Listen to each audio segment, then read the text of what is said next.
Hi, it's Fred at Wilbury Castle. Big thanks to all the new subscribers. And now on to one of the main things. Great Model Railway Challenge.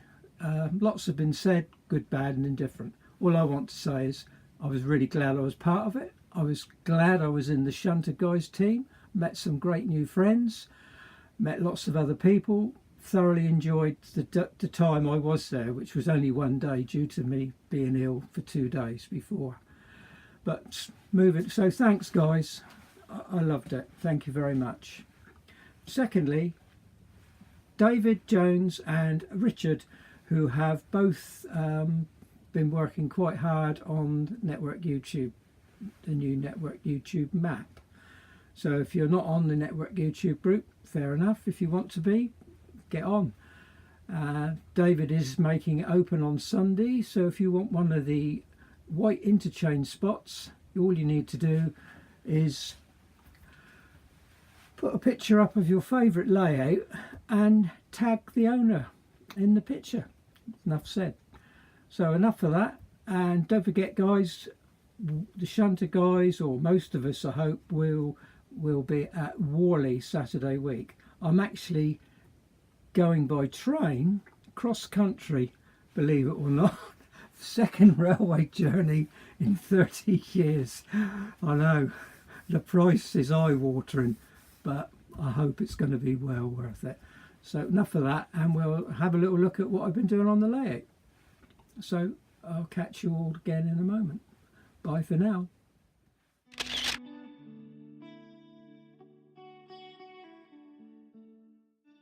Moving on to the Harbour area. Still haven't put the wet water on, hanging on for that for a while. Still got the embankment to finish and weather and play around with. The usual method, honeycomb cardboard, and the pipework are Actimel pots. Looking down on the Harbour walkway, it's an experiment. It's great on cardboard, which I got the idea of using great from Calgum,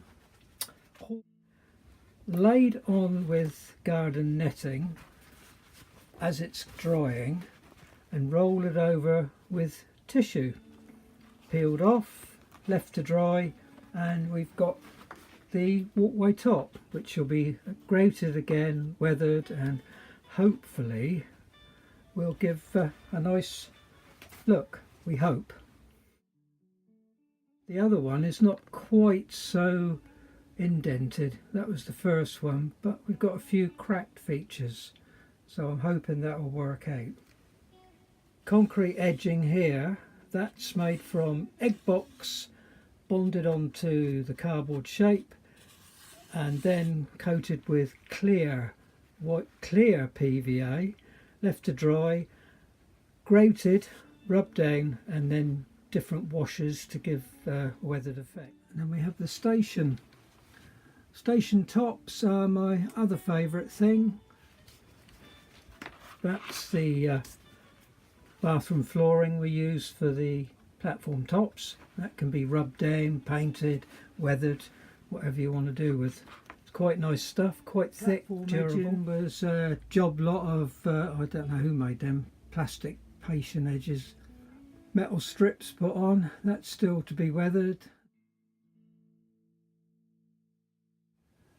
Down the far end we have the sprung buffer stops, and drilled out and put some micro LEDs in.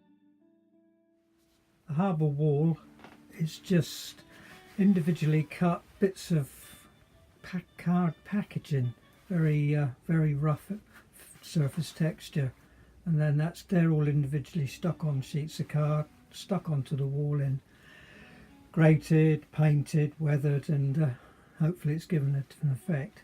I've gone for a very big stone block because I was inspired by the harbour at Reykjavik in Iceland, which is very nice if you look up the pictures of it.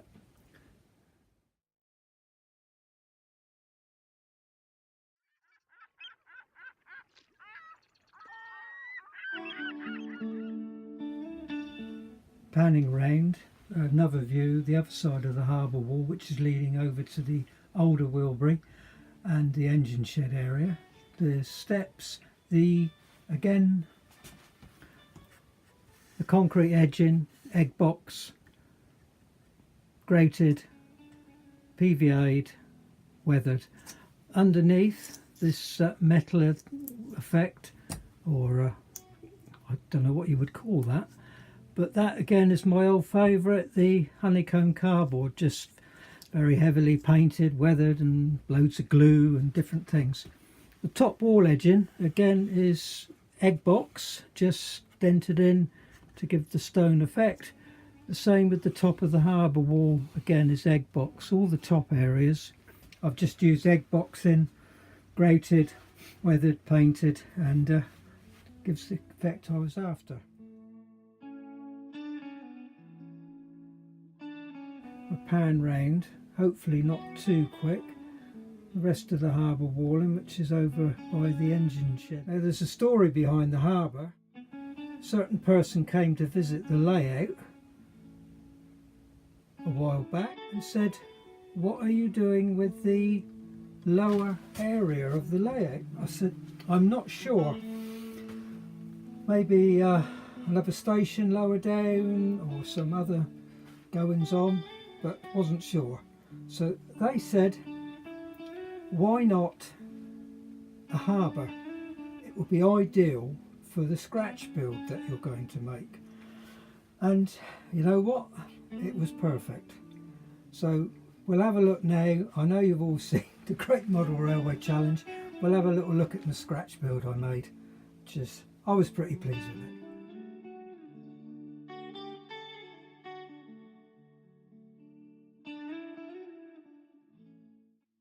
So basically what I came up with for the challenge was just a load of bits and pieces by the look of it.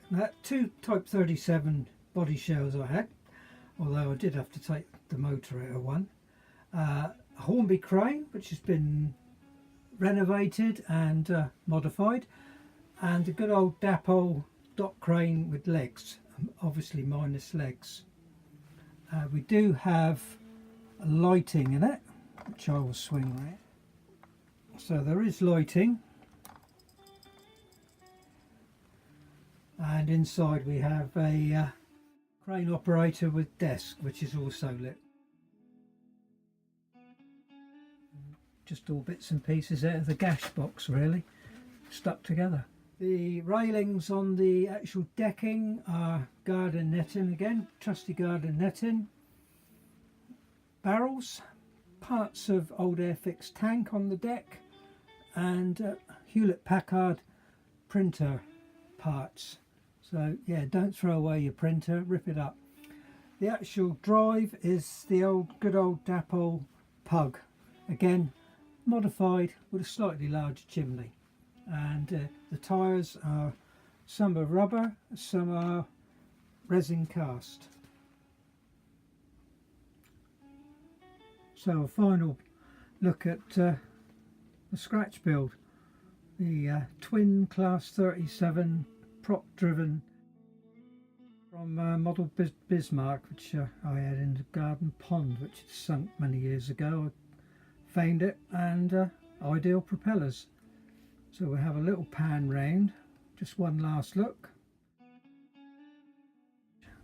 Good old good shed in the background, and finally a farewell from Fred at the castle. Hope to see all you guys at Worley Saturday week. If you have watched the whole thing, hope it wasn't too long. Thanks for watching in. See you all again. Bye for now.